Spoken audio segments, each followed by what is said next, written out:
Hello and namaskar. My name is Anisha Batra. I am a counseling psychologist, and today I have with me a counseling psychologist and a clinical hypnotherapist, Meher Lungani, who would be throwing light on one of the most emerging fields in psychology, that is expressive arts. She would be talking about how and what all educational qualifications are required to become an expressive art therapist, and what is the scope of expressive art therapy in India. Welcome, Meher. I know what all introduction I gave about you does not do justice to what all qualifications you possess. So I would request you to please go ahead and introduce yourself and tell us more about yourself. Thank you, Anisha. Thank you so much. I think you've covered most of it. Like she said, I'm a counseling psychologist, I'm a clinical hypnotherapist. And because I'm going to be talking about expressive arts therapies, it's important to mention that I'm a therapeutic movement facilitator as well. So my chosen form of expressive arts is movement. And that is what I've done my certification in dance movement therapy. So yes, that is what I'd be talking about today. So, Meher, one thing which comes to everybody's mind when we, talk about expressive art as an emerging field, and I think in the pandemic also, a lot of people have got to know more and more about expressive arts, because I think Right. a lot of organizations and a lot of psychologists are talking about how to deal with situations through expressive arts. So I think it is something that a lot of people want to know about, that what are the educational qualifications, or how do I, if I want to become an expressive art therapist, how do I become one? So if you could answer that for us. Sure. So, understanding what expressive arts is most important first.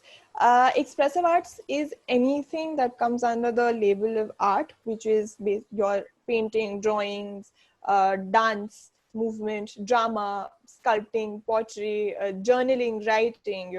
All of that. Any form of art used to express yourself, that is known as expressive arts. And we know that all of these are very, very therapeutic, which was why they were adapted into a form of therapy. Now, to become an expressive arts therapist, there are various courses, but essentially the degree that you need is a master's degree, a 2-year master's in expressive arts. If you're looking to practice only one sort of expressive arts therapy, so for example, if you want to become a music therapist or a dance therapist or a drama therapist, then there are individual courses available for that. So you can do a master's in music therapy or a master's in drama therapy or master's in dance therapy, dance movement therapy as it is called. So those are the basic qualification that you require to call yourself a therapist, an expressive arts therapist or a movement therapist, is to have a master's. Okay, Meher, one more thing that I wanted to ask you is that what, according to you, is the scope of expressive art therapy in India?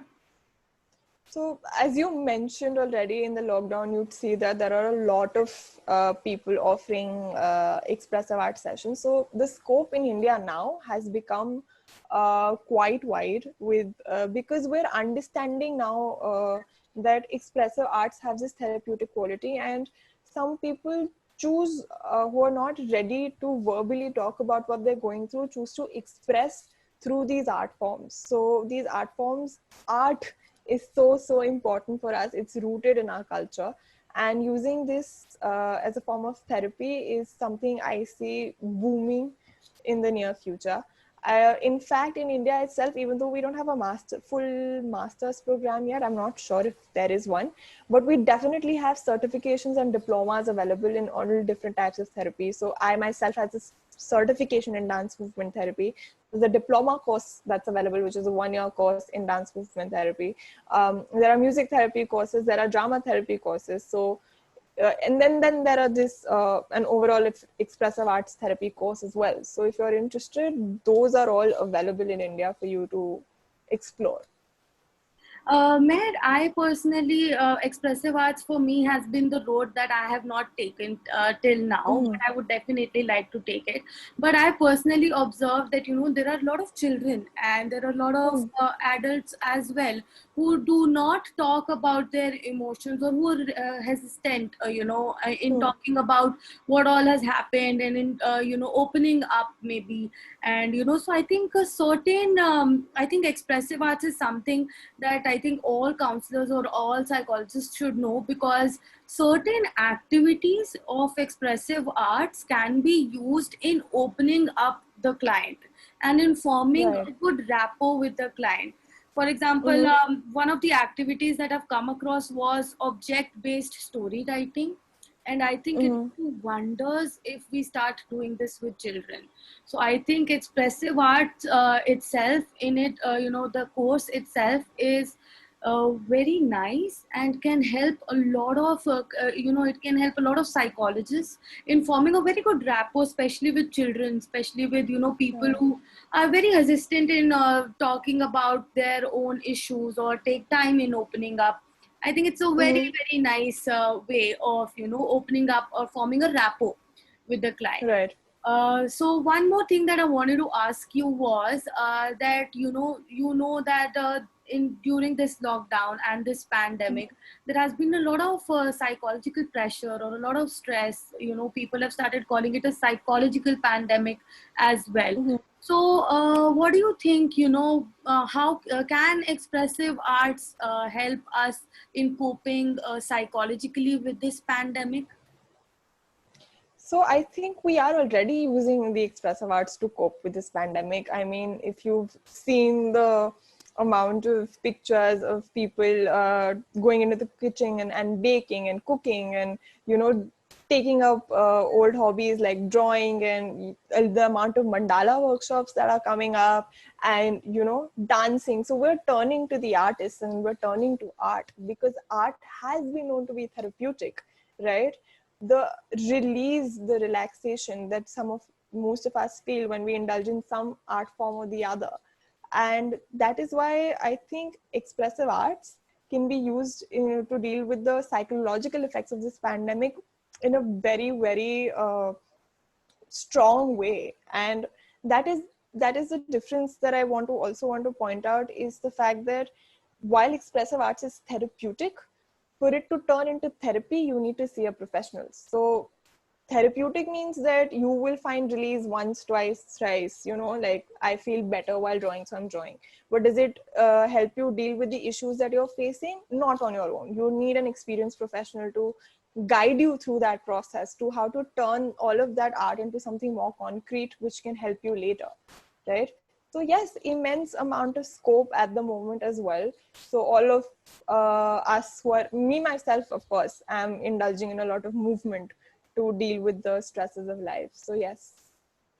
I think that was a great answer, because I think with this answer, you already answered a lot of misconceptions that a lot of people have regarding Mhm. expressive arts therapy, that, only dancing or only drawing on my own, how am I supposed to therapeutically heal myself?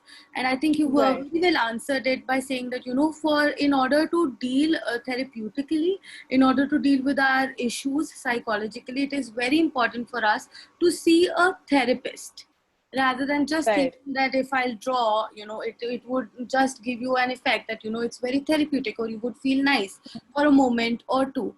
But in order to Hmm. deal with the issues, it's very important to see a therapist. So in the Right. last, Meher, I would just like to ask you one such activity or one such technique that you use to calm yourself down, or one thing that you would like to share with our viewers on calming themselves down, or maybe something that relaxes you. So I, because I'm movement based. That's my form of expression. I use this movement activity, which is used for grounding. So it calms me down immensely. What I really do is play any kind of very soft, calming music. It could be instrumental, it could be lyrical, whatever you identify with, and I just sway. So I'm just swaying, and I really to that extent where I feel like I'm falling, but I don't actually fall. And for about 5-10 minutes, or as long as that song lasts, I'm just swaying. I close my eyes and I sway, and it roots you to the ground. It if you do it barefoot, even better, because you feel that connection with the ground. You feel that connection with your body, because that sensation of falling off, but being still able to control that to not actually fall over, is beautiful.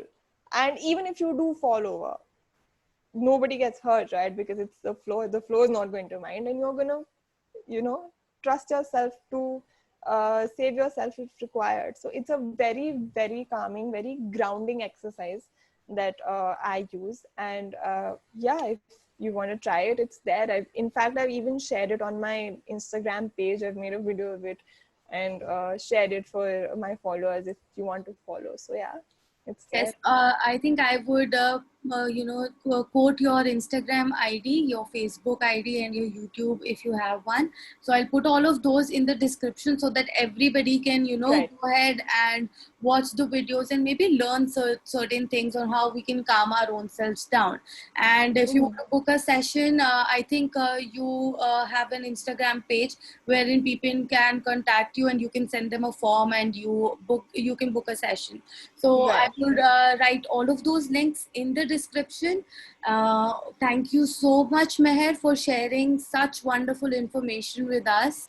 And thank you so much for giving us your valuable time. So I think all our queries regarding expressive arts as a therapy have been, jotted down. And if you still have any doubt, so I'm sharing your, social media contacts in the description. Please go ahead and talk to me or talk to Meher. We would be happy to help you all. Thank you so much, Meher. Thank you. It was a pleasure having Thank you. you. Thank you, Anisha. Thank you so much.